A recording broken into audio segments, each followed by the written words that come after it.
ਕਹਿੰਦੇ ਨੇ ਕਲੋਨੀ ਦੇ ਵਿੱਚ ਜੇ ਕਿਧਰੇ ਕੋਈ ਮਨੁੱਖ ਧਨਵਾਨ ਹੁੰਦਾ ਹੈ ਪਤਾ ਲੱਗ ਜਾਂਦਾ ਹੈ ਫਲਾਣਾ ਬੰਦਾ ਧਨੀ ਹੋ ਗਿਆ ਹੈ। ਪਰ ਹਾਂ ਉਹ ਕੇਵਲ ਇਕੱਲਾ ਹੀ ਧਨੀ ਹੋਇਆ ਹੈ, ਬਾਕੀ ਧਨੀ ਨਹੀਂ ਹੋਏ ਨੇ। ਕਿਸੇ ਨੂੰ ਸਰਕਾਰੀ ਨੌਕਰੀ ਲੱਗੀ ਹੈ, ਕਲੋਨੀ ਵਿੱਚ ਫੈਲ ਜਾਂਦੀ ਹੈ ਗੱਲ, ਪਰ ਨੌਕਰੀ ਉਸ ਨੂੰ ਲੱਗੀ ਹੈ ਅਕੇਲੇ ਨੂੰ, ਬਾਕੀਆਂ ਨੂੰ ਨਹੀਂ। ਪਰ ਕਹਿੰਦੇ ਨੇ ਜਦੋਂ ਨਾਮ ਦਾ ਦੀਵਾ ਕਿਸੇ ਦੇ ਅੰਦਰ ਜਗਦਾ ਹੈ, ਰੋਸ਼ਨੀ ਪੂਰੇ ਸਮਾਜ ਵਿੱਚ ਆਉਂਦੀ ਹੈ, ਪੂਰੇ ਸਮਾਜ ਵਿੱਚ, ਪੂਰੇ ਸਮਾਜ। ਕਿਉਂਕਿ ਇਹੀ ਇੱਕ ਕ੍ਰਾਂਤੀ ਐਸੀ ਹੈ ਜੋ ਅਕੇਲੇ ਤੇ ਨਹੀਂ ਘਟਿਤ ਹੁੰਦੀ, ਪੂਰੇ ਸਮਾਜ ਵਿੱਚ ਹੁੰਦੀ ਹੈ।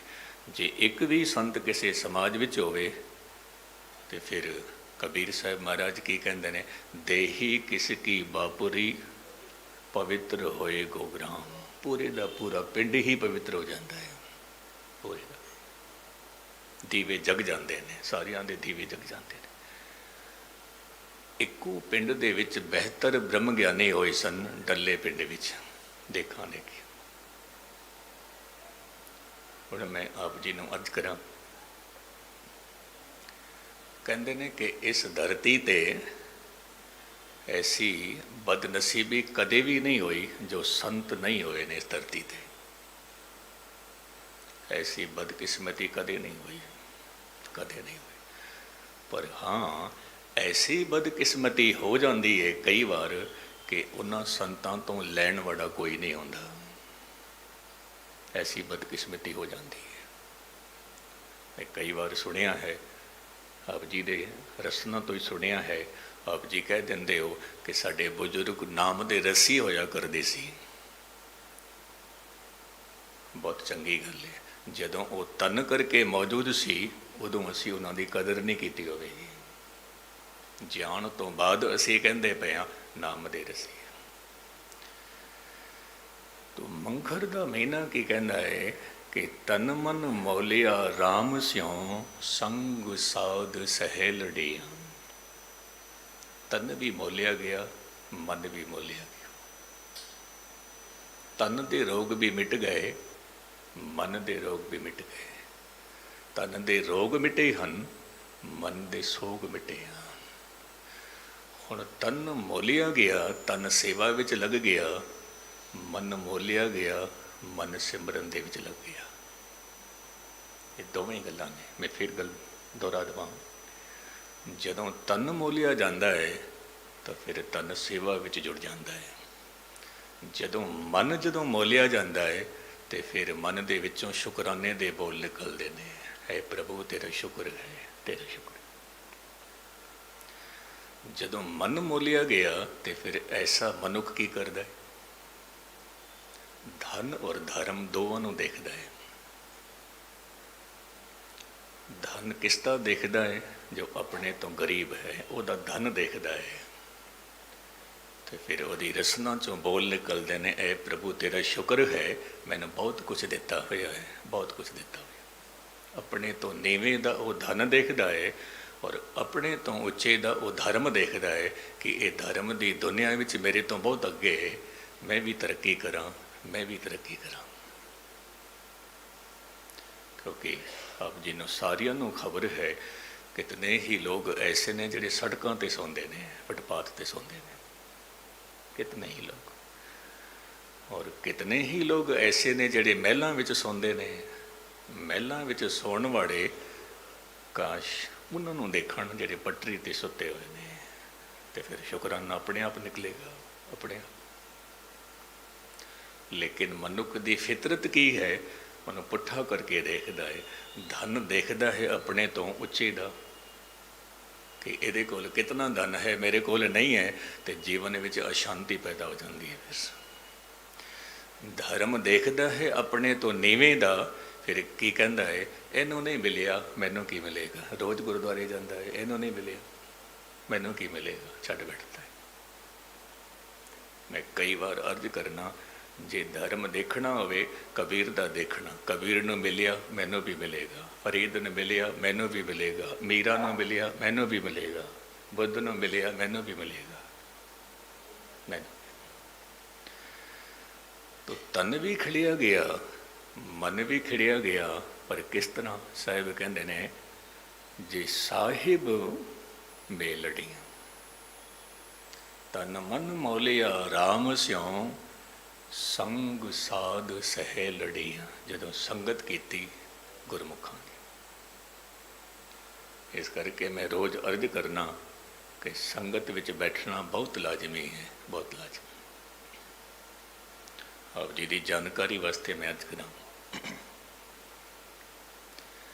ਕਿਸੇ ਨੇ ਕਿਹਾ ਕਿ ਮੇਰੀ ਮੰਜ਼ਿਲ ਮੈਨੂੰ ਮਿਲ ਗਈ ਹੈ,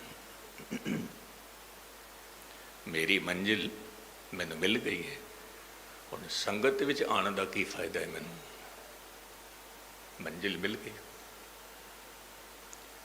ਤਾਂ ਉਸ ਨੂੰ ਕੀ ਆਖਿਆ ਗਿਆ ਕਿ ਤੈਨੂੰ ਬੇਸ਼ੱਕ ਮੰਜ਼ਿਲ ਮਿਲ ਗਈ ਹੈ, ਤੈਨੂੰ ਸੰਗਤ ਵਿੱਚ ਆਉਣਾ ਪਏਗਾ। ਕਿਉਂ? ਜੇ ਆਪ ਜੀ ਦਾ ਅਨੁਭਵ ਹੋਵੇ, ਮੇਰਾ ਅਨੁਭਵ ਹੈ ਸਮਾਜਿਕ ਦੁਨੀਆ ਵਿੱਚ, ਆਪ ਜੀ ਦੇ ਮੈਂ ਸਾਹਮਣੇ ਰੱਖਾਂ। ਸਾਡੇ ਇਲਾਕੇ ਵਿੱਚ ਨਦੀਆਂ ਬਹੁਤ ਨੇ, ਤੇ ਸਾਡਾ ਰੋਜ਼ ਹੀ ਮਨ ਕਰਦਾ ਸੀ ਨਦੀ ਵਿੱਚ ਜਾ ਕੇ ਇਸ਼ਨਾਨ ਕਰਨਾ ਹੈ। ਫਿਰ ਸ਼ਰਤ ਲੱਗਦੀ ਸੀ ਕਿ ਇਸ ਕਿਨਾਰੇ ਤੋਂ ਉਸ ਕਿਨਾਰੇ ਤੱਕ ਕੌਣ ਪਹੁੰਚਦਾ ਹੈ, ਇਹ ਦੇਖਣ। ਤੋ ਇੱਕ ਬੰਦੇ ਨੇ ਹਿੰਮਤ ਕੀਤੀ, ਇੱਕ ਕਿਨਾਰੇ ਤੋਂ ਦੂਜੇ ਕਿਨਾਰੇ ਪਹੁੰਚ ਗਏ। ਪਰ ਜਿਹੜੇ ਬਾਕੀ ਦੇ ਖੜੇ ਸੀ ਉਹ ਕਹਿੰਦੇ ਨੇ ਸਾਨੂੰ ਡਰ ਲੱਗਦਾ ਹੈ, ਪਤਾ ਨਹੀਂ ਕਿਤਨਾ ਡੂੰਘਾ ਪਾਣੀ ਹੈ, ਡਰ ਲੱਗਦਾ ਹੈ ਸਾਨੂੰ ਤਾਂ। ਤੇ ਜਿਹੜਾ ਮਨੁੱਖ ਉਸ ਕਿਨਾਰੇ ਤੇ ਪਹੁੰਚ ਗਿਆ, ਉਹ ਕੀ ਕਹਿੰਦਾ ਹੈ? ਮੈਂ ਵਾਪਸ ਆਉਣਾ ਫਿਰ ਤੁਹਾਡੇ ਕੋਲ, ਤੁਹਾਨੂੰ ਨਾਲ ਲੈ ਕੇ ਚੱਲਣਾ, ਮੈਂ ਕੋਈ ਡੂੰਘਾ ਪਾਣੀ ਨਹੀਂ ਹੈ, ਮੈਂ ਤੁਹਾਡੇ ਨਾਲ ਚੱਲਾਂਗਾ। ਕਹਿੰਦੇ ਨੇ ਜਿਨ੍ਹਾਂ ਨੂੰ ਮੰਜ਼ਿਲ ਮਿਲ ਗਈ ਹੈ ਉਹਨਾਂ ਨੂੰ ਸੰਗਤ ਵਿੱਚ ਬੈਠਣਾ ਪੈਂਦਾ ਹੈ। ਕਿਉਂ? ਕਿਉਂਕਿ ਜਿਹੜੇ ਇਸ ਮਾਰਗ ਦੇ ਪਾਂਧੀ ਹਨ ਉਹਨਾਂ ਦੀ ਉਂਗਲੀ ਫੜ ਕੇ ਉਹਨਾਂ ਨੂੰ ਚਲਾਉਣਾ ਪੈਂਦਾ ਹੈ, ਚਲਾਉਣਾ ਪੈਂਦਾ, ਉਹਨਾਂ ਨੂੰ ਰਾਹ ਦੱਸਣਾ ਪੈਂਦਾ ਹੈ, ਉਹਨਾਂ ਨੂੰ ਅਨੁਭਵ ਦੱਸਣਾ ਪੈਂਦਾ ਹੈ। ਤਾਂ ਕਰਕੇ ਫਿਰ ਉਹ ਤਨ ਕਰਕੇ ਮਨ ਕਰਕੇ ਮੋਲੇ ਜਾਂਦੇ ਨੇ, ਉਹਨਾਂ ਨੂੰ ਸਮਝ ਆ ਜਾਂਦੀ ਹੈ। ਇੱਕ ਮੈਂ ਛੋਟੀ ਜਿਹੀ ਗਾਥਾ ਆਪ ਜੀ ਦੇ ਸਾਹਮਣੇ ਰੱਖਾਂ ਕਿ ਇੱਕ ਪਿੰਡ ਦੇ ਵਿੱਚ ਬੜੀ ਗਹਿਰੀ ਗਾਥਾ ਜੋ ਕਿ ਬਹੁਤ ਡੂੰਘਾ ਰਾਜ ਰੱਖਦੀ ਹੈ ਕਿ ਇੱਕ ਫਕੀਰ ਬੈਠਾ ਹੈ ਜੋ ਕਿ ਹਰ ਰੋਜ਼ ਇੱਕੋ ਹੀ ਥਾਂ 'ਤੇ ਬੈਠਾ ਰਹਿੰਦਾ ਹੈ, ਮੰਗਦਾ ਹੀ ਰਹਿੰਦਾ ਹੈ। ਮੈਂ ਉਸ ਨੂੰ ਫਕੀਰ ਨਾ ਕਹਿ ਕੇ ਮੰਗਤਾ ਕਹਿਣਾ, ਕਿਉਂਕਿ ਫਕੀਰ ਕਹਿੰਦੇ ਨੇ ਦਰਵੇਸ਼ਾਂ ਨੂੰ। ਇਹ ਫਕੀਰ ਹੈ, ਇਹ ਫੱਕੜ ਹੈ, ਇਹ ਦਰਵੇਸ਼ ਹੈ। ਮੰਗਤਾ ਹੋਰ ਹੁੰਦਾ ਹੈ, ਫਕੀਰ ਹੋਰ ਹੁੰਦਾ। ਉਹ ਮੰਗਤਾ ਇੱਕੋ ਹੀ ਥਾਂ 'ਤੇ ਬੈਠਾ ਰਹਿੰਦਾ ਸੀ, ਮੰਗਦਾ ਹੀ ਰਹਿੰਦਾ ਸੀ, ਮੰਗਦਾ ਹੀ ਰਹਿੰਦਾ ਸੀ, ਮੰਗਦਾ ਹੀ ਰਹਿੰਦਾ ਸੀ। ਫਿਰ ਕੁਝ ਸਾਲਾਂ ਬਾਅਦ ਉਹਦੀ ਮੌਤ ਹੋ ਜਾਂਦੀ ਹੈ। ਪਿੰਡ ਵਾਸੀਆਂ ਨੇ ਉਹਦਾ ਅੰਤਿਮ ਸੰਸਕਾਰ ਕੀਤਾ। ਜਿਤਨੇ ਉਹਦੇ ਕੱਪੜੇ ਲੱਤੇ ਸੀ ਸਾਰੇ ਇਕੱਠੇ ਕੀਤੇ, ਅੱਗ ਲਗਾ ਦਿੱਤੀ। ਫਿਰ ਕਿਸੇ ਮਨੁੱਖ ਨੇ ਕਿਹਾ ਕਿ ਇਸ ਥਾਂ ਤੋਂ ਬਦਬੂ ਆਉਂਦੀ ਹੈ, ਕਿਉਂਕਿ ਕਿਤਨੇ ਹੀ ਸਾਲਾਂ ਤੋਂ ਭਿਖਾਰੀ ਬੈਠਾ ਹੁੰਦਾ ਸੀ ਇੱਥੇ, ਬਦਬੂ ਆਉਂਦੀ। ਕਹਿਣ ਲੱਗੇ ਹੁਣ ਕੀ ਕਰੀਏ?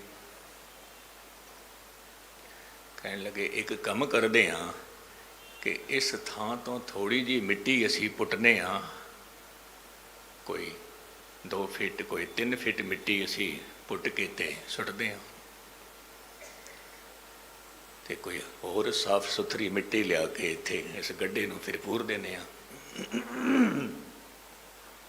ਕਹਿਣ ਲੱਗੇ ਠੀਕ ਹੈ। ਕਰੀਬ ਕਰੀਬ 4 ਫਿੱਟ ਗਹਿਰਾ ਖੱਡਾ ਪੁੱਟਿਆ ਉੱਥੇ, 4 ਫਿੱਟ। ਤੋਂ ਕੀ ਦੇਖਦੇ ਨੇ ਕਿ ਉੱਥੇ ਤਾਂ ਅਸ਼ਰਫੀਆਂ ਪਈਆਂ ਨੇ, ਉੱਥੇ ਤਾਂ ਖਜ਼ਾਨਾ ਪਿਆ ਹੋਇਆ ਹੈ। ਹੱਦ ਹੋ ਗਈ। ਖਜ਼ਾਨੇ ਦੇ ਢੇਰ ਤੇ ਬੈਠਾ ਹੋਇਆ ਮਨੁੱਖ ਭਿਖਾਰੀ ਬਣ ਕੇ ਬੈਠਾ ਹੋਇਆ ਹੈ, ਉਸ ਨੂੰ ਖਜ਼ਾਨੇ ਦੀ ਖਬਰ ਨਹੀਂ। ਇਹ ਗਾਥਾ ਆਪ ਜੀ ਨੇ ਇਹੀ ਕਹਿਣਾ ਹੈ ਗਿਆਨੀ ਜੀ ਉਸ ਵਿਖਾਰੀ ਦੀ ਬਦਕਿਸਮਤੀ ਹੋਵੇਗੀ ਜੋ ਖਜ਼ਾਨੇ ਤੇ ਉੱਤੇ ਬੈਠਾ ਹੋਇਆ 2-2 ਰੁਪਏ ਮੰਗਦਾ ਪਿਆ ਹੈ, ਬਦਕਿਸਮਤੀ। ਮੁਸਤਾਕੀ ਮਾਫ, ਇਹ ਵੀ ਗੱਲ ਮੈਨੂੰ ਕਹਿਣ ਦੇਣਾ, ਸਾਡੇ ਅੰਦਰ ਵੀ ਇਲਾਹੀ ਖਜ਼ਾਨਾ ਪਿਆ ਹੋਇਆ ਹੈ, ਨਾਮ ਦਾ ਖਜ਼ਾਨਾ, ਗੁਰੂ ਦਾ ਖਜ਼ਾਨਾ, ਨਿਰੰਕਾਰ ਦਾ ਖਜ਼ਾਨਾ। ਲੇਕਿਨ ਅਸੀਂ ਭਟਕਦੇ ਪਏ ਹਾਂ 2-2 ਰੁਪਏ ਵਾਸਤੇ। ਭਾਵ ਇਹ ਚਾਹੀਦਾ ਹੈ, ਉਹ ਚਾਹੀਦਾ ਹੈ, ਇਹ ਚਾਹੀਦਾ ਹੈ। ਜੋ ਅੰਦਰ ਸਾਡੇ ਖਜ਼ਾਨਾ ਪਿਆ ਉਹਦੀ ਸਾਨੂੰ ਖਬਰ ਹੀ ਨਹੀਂ ਹੈ, ਖਬਰ ਹੀ ਨਹੀਂ। ਇਸ ਕਰਕੇ ਲੋੜ ਪੈਂਦੀ ਹੈ ਸੰਗਤ ਕਰਨ ਦੀ। ਪਰ ਜਿਨ੍ਹਾਂ ਨੇ ਸੰਗਤ ਨਹੀਂ ਕੀਤੀ, ਸਾਹਿਬ ਕਹਿੰਦੇ ਨੇ ਸਾਧ ਜਨਾਂ ਤੇ ਬਾਹਰੀ ਸੇ ਰਹਿਨ ਇਕੇਲੜੀਆਂ। ਸੰਗਤ ਨਸੀਬ ਨਹੀਂ ਹੋਈ, ਫਿਰ ਹਜ਼ਾਰਾਂ ਦੇ ਲੋਕਾਂ ਦੇ ਇਕੱਠ ਵਿੱਚ ਬੈਠਾ ਹੈ, ਤਨਹਾ ਹੀ ਬੈਠਾ ਹੈ, ਤਨਹਾਈ ਵਿੱਚ ਬੈਠਾ ਹੈ। ਚਾਰੋਂ ਤਰਫ ਭੀੜ ਹੈ ਪਰ ਫਿਰ ਵੀ ਤਨਾਈ ਵਿੱਚ ਬੈਠਾ ਹੋਇਆ ਹੈ। ਔਰ ਜਿਹੜਾ ਮਨੁੱਖ ਸੰਗਤ ਕਰਦਾ ਹੈ ਉਹ ਤਨ ਕਰਕੇ ਭਾਵੇਂ ਅਕੇਲਾ ਬੈਠਾ ਹੈ, ਲੇਕਿਨ ਮਨ ਕਰਕੇ ਨਿਰੰਕਾਰ ਨਾਲ ਬੈਠਾ ਹੋਇਆ ਹੈ, ਮਨ ਕਰਕੇ। ਮੈਨੂੰ ਇੱਕ ਛੋਟੀ ਜਿਹੀ ਗੱਲ ਯਾਦ ਆ ਗਈ, ਇੱਕ ਸੰਤ ਮਹਾਂਪੁਰਸ਼ ਦੀ। ਕਹਿੰਦੇ ਨੇ ਜਿਹੜਾ ਮਨੁੱਖ ਅਕੇਲੇ ਬੈਠਣਾ ਸਿੱਖ ਗਿਆ, ਧਿਆਨ ਨਾਲ ਸੁਣਨਾ, ਅਕੇਲੇ ਨਹੀਂ ਬੈਠ ਪਾਉਂਦੇ ਅਸੀਂ, ਸਾਥ ਲੱਭਦਾ ਹੈ, ਕੋਈ ਮੈਨੂੰ ਸਾਥ ਚਾਹੀਦਾ ਹੈ। ਕਹਿੰਦੇ ਨੇ ਜਿਸ ਮਨੁੱਖ ਨੇ ਅਕੇਲੇ ਬੈਠਣਾ ਸਿੱਖ ਲਿਆ, ਸਮਝ ਲੈਣਾ ਉਸਨੇ ਨਿਰੰਕਾਰ ਦੇ ਨਾਲ ਬੈਠਣਾ ਸਿੱਖ ਲਿਆ, ਰੱਬ ਨਾਲ ਬੈਠਣਾ ਸੀ। ਹੁਣ ਸੰਤ ਬੈਠਾ ਸੀ ਇਕਾਂਤ ਵਿੱਚ, ਉਹਦੇ ਕੁਝ ਸੇਵਕ ਆਉਂਦੇ ਨੇ, ਆ ਕੇ ਸੰਤ ਕੋਲ ਬੈਠ ਜਾਂਦੇ ਨੇ। ਸੰਤ ਜੀ ਕਹਿਣ ਲੱਗੇ, ਜੀ ਦੱਸੋ ਕੀ ਚਾਹੀਦਾ ਹੈ? ਇਹ ਜੋ ਸ਼ਿਸ਼ੀ ਆ ਕੇ ਬੈਠੇ ਨੇ ਕਹਿੰਦੇ ਨੇ ਸਾਨੂੰ ਕੁਝ ਨਹੀਂ ਚਾਹੀਦਾ, ਅਸੀਂ ਤਾਂ ਇਸ ਕਰਕੇ ਆ ਕੇ ਬੈਠੇ ਹਾਂ ਕਿ ਸੰਤ ਜੀ ਅਕੇਲੇ ਬੈਠੇ ਹੋਏ ਨੇ। ਧਿਆਨ ਦੇ ਨਾਲ ਸੁਣਨਾ, ਸੰਤ ਜੀ ਅਕੇਲੇ ਬੈਠੇ ਨੇ। तो संत जी कहन लगे अकेला सी नहीं, अकेला हुण कर देता है, मैनू हुण कर देता है। क्योंकि पहला मैं रब नाल जुड़ के बैठा होया सी, मैं अकेला कित्थे सी। हुण तुसी आके गल्लां बातां करोगे, रब नालों मेरी लिव छुड़की है, हुण तुहाडे नाल मेरी लिव जुड़ी, हुण मैं अकेला हो गया, अकेला। और हकीकत है लिव छुड़की लगी तृष्णा माया अमर वरताया। साहिब कहते ने साध जना ते बाहरी से रहन इकेलड़ियाँ, तिन दुख न कबहूँ उतरे से जम कै वस पड़ियाँ। कहते ने जदों बच्चे का जन्म होंदा है उस वेले बहुत दुख होंदा है, तकलीफ होंदी है बच्चे नूं। कहंदे ने इस तरह की तकलीफ होंदी है जिवें सुनियार सोने तो एक तार खिंचदा है, उसी तरह का दुख होंदा है। पर वो मालिक की खेड है कि साडी अवस्था उस वेले अचेतन दी होंदी है, असीं होश विच नहीं होंदे। एक मैं होर गल जोड़ दवां कि जदों डॉक्टर ऑपरेशन करता है तो मरीज नूं बेहोश करता है पहला। जे किधरे इसने हथ पैर हिलाए तो गड़बड़ी हो सकती ऑपरेशन दे विच। हूबहू इसी तरह जदों परमात्मा इस शरीर विचों जिंद जान कढ़दा है तो 2 मिनट पहला मनुख बेहोश हो जाता है। हाले रूह निकली नहीं है पर बेहोश हो गया, उसनों कुछ भी पता नहीं है, हुण उहदी रूह निकलन वाली है, कुछ भी पता नहीं, बेहोशी विच है। बेहोशी विच ही उहदी रूह कढ़ी गई है, चेतना कढ़ी गई है, और फिर मात गर्भ दे विच पहुंची है। मरण भी होया बेहोशी विच, जन्म भी हो रहा है बेहोशी विच, बेहोशी विच। फिर जदों मौत हुई बेहोशी विच ते सारी दी सारी मैमोरी डिलीट हो गई है। नवा जन्म होया, पिछले माँ की खबर नहीं, पिछले पिता की खबर नहीं, की कुछ होया सी कुछ खबर नहीं, सब कुछ भुल गया, फिर नवा जीवन शुरू होया। कदी कदाई कोई साधक, कोई ब्राह्मण, ब्राह्मण तो मुराद जो ब्रह्म नूं जपदा है, ब्रह्म बिंदे तिसता ब्रह्मत कहीए, एक शब्द लिव लाए, जिहड़ा ब्रह्म नाल जुड़ गया। कहंदे ने कदी कदाई कोई ब्राह्मण होके मरदा है, नहीं तो सारे शूद्र होके जन्म लेंदे ने, शूद्र होके मर जाते हैं। शूद्र तो मुराद बेहोशी। फिर जे किधरे किसी नूं होश होवे, होश विच किसी दी मौत होवे, फिर होश विच ही उहदा जन्म हुंदा है, उसनूं पिछले जन्म दी भी याद रहिंदी है, ये उस मनुख दा अखीरला जन्म हुंदा है। बस गल खत्म हो गई। फिर ये सारा जीवन होश विच जिएगा, की देखना है, की सुनना है, की बोलना है, सारा जीवन होश विच रहेगा, सारा जीवन। तो जिस मनुख का जीवन होश विच है, उसनों किया है, जिन्हें राविया प्रभ आपना से दिसन नित खड़िया, वो 24 घंटे रब उन्होंने कोल है, वो रब दे कोल ने। नहीं तो एक गल चेते रखना, रब दे चित्त विच सब कोई है, चित्ते अंदर सब को। कदे कोई कह दे कि रब दे चित्त विच फलाना बंदा रह गया सी, इस करके भुखा ही रह गया। रब दे चित्त विच नहीं सी फलाना जीव, भुखा ही रह गया। पर नहीं, चित्ते अंदर सबको। लेकिन एक मनुख ही है जिहदे चित्त विच रब नहीं है। नहीं, एक मनुख ही है जिहदे याद विच रब नहीं है। नहीं, मैं पिछली दफ़ा भी अर्ज की सी कि असी मनते हाँ कि कुंभकर्ण एक दिन वास्ते जगदा सी ते 6 महीने वास्ते सोंदा सी। पर जदों रावण नूं लोड़ पई तो उसने की कीता सी? उसने उठाया। किस तरह उठाया? ढोल टमाके वजा के, शहनाइयाँ वजा के, खड़ताल खड़का के, धुन कढ़ के, आवाज़ां कढ़ के उसनों उठाया। वो उठ गया। कहते ने साढ़े तो वो कुंभकर्ण चंगा है जो नाद वजा के, ढोल वजा के उठ तां गया। असी पता नहीं कितने तबले फाड़ छड़े, कितने वाजे तोड़ छड़े, वाजे वजा वजा के, गा गा के, कोई भी नहीं उठिया, कोई भी नहीं जगिया। खुशकिस्मत जग पै ने जो आप जिहदे विच हो सकते हैं, जो जग गए ने, मुबारक उन्होंने, नमस्कार जो जग गए ने। और जगन तो मैं भाव एक होर दसा, मैं रोज़ अर्ज करना आप जी नूं कदे मौका मिले तो जो 10:30 बजे हर रोज़ फतेह टीवी ते कथा चलती है, मैं कोशिश करना नवा नवा टॉपिक लेके।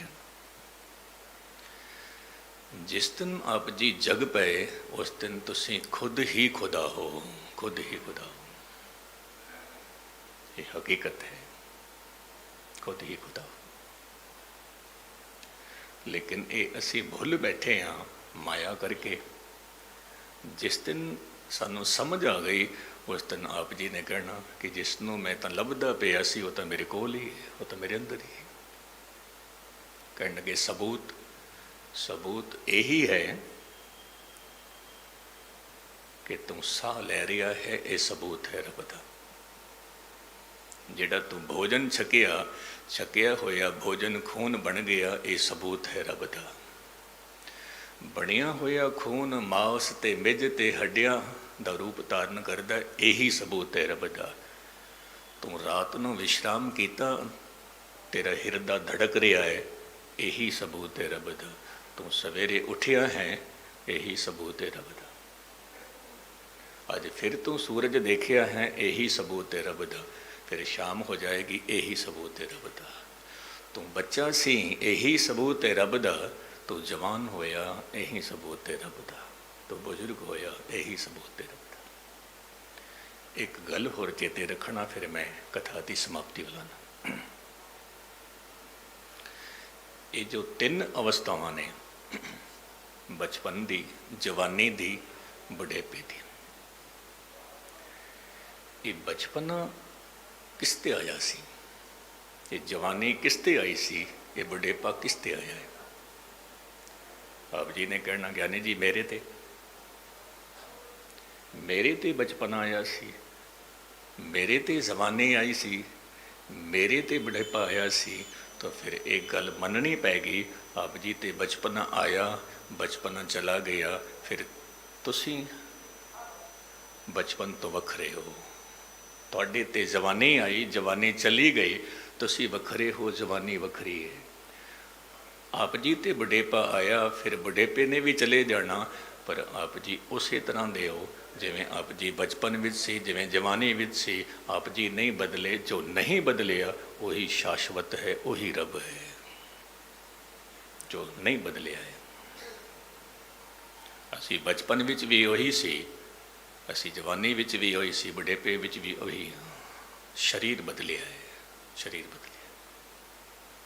ਜਾਂ ਮੈਂ ਇਸ ਤਰ੍ਹਾਂ ਕਹਾਂ ਕਿ ਜਿਸ ਐਕਸਲ ਤੇ ਚਾਕ ਘੁੰਮਿਆ ਹੈ, एक्सल नहीं घूमिया है, चाक घूमिया है। तो जो चाक है वो कदे बचपन, कदे जवानी, कदे बुढ़ेपा, लेकिन जिसते चाक घूमिया है एक्सल, उसनों आप जी सोल कहो, आत्मा कहो, परमात्मा कहो, सब कुछ वही है, वही है। तो जदों इस पड़ाव ते मनुख पहुँचता है तो एक शायर की कहता है, ये बेखुदी में हम तो तेरा दर समझ कर झुक गए, अब खुदा मालूम कि वो काबा था कि बुतखाना था। मैं तो झुक गया, मैनू तो जलवे दा ज़हूर हो गया। रतन समय हर लाल हर कंठ तिना जड़िया, नानक बाछे धूड़ तिन प्रभ शरणी दर पड़िया, मंघर प्रभ आराधना बहुर ना जन्मणिया। कहते हैं जे गुरु नाल जुड़ गए दोबारा जन्म नहीं होएगा, गुरु नाल जुड़ गए फिर मरण नहीं होएगा।